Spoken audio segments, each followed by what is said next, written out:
Hi, I'm Graham and welcome back to Man vs Film. This is going to be a movie review for Bleed for This. Sometimes when you watch a movie, you have a realisation about yourself, and I'd had the same thing watching this movie. This is a true story. It's about boxer Vincent Pazienza, who wasn't the most renowned fighter of his generation, but he worked up to become champion, then got in a brutal car crash that almost paralysed him.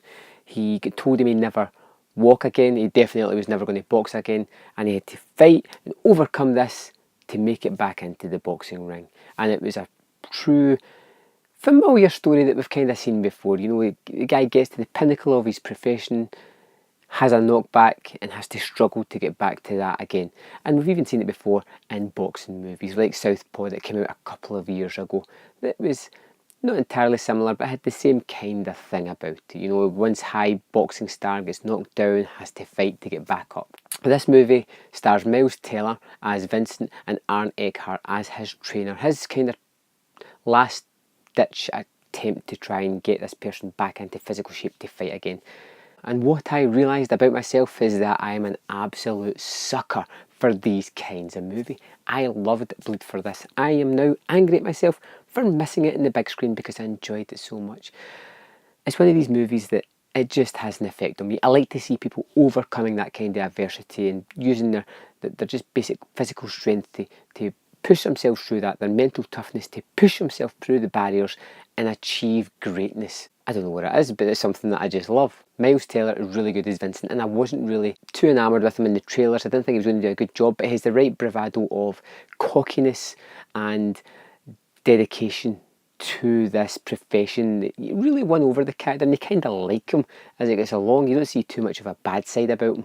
Aaron Eckhart is the overweight, balding trainer. And let's just talk about the hair for a minute. Every time I went to him, no matter where it was in the movie, I just had to look at that hairline. It was really weird, really off-putting. And he had these kind of dents at the side of his head that the lights shone off of and made weird shapes with. And it was a little bit too distracting, you know.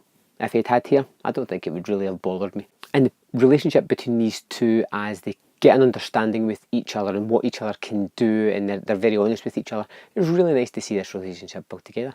Then there's the relationship with Vincent and his father, his promoters, his managers, his family, and it kind of touches on all these briefly, but not over the top. The movie does have some cliched scenes that you expect, where parents, you know, after seeing their son in the crash, they realise that he's kind of fallible and they don't want to see him box again, and they don't like that aspect of him, but it's just his nature, and you feel a little bit trite and a little bit cliched, but man, I was with it all the way. It didn't bother me at all in this movie.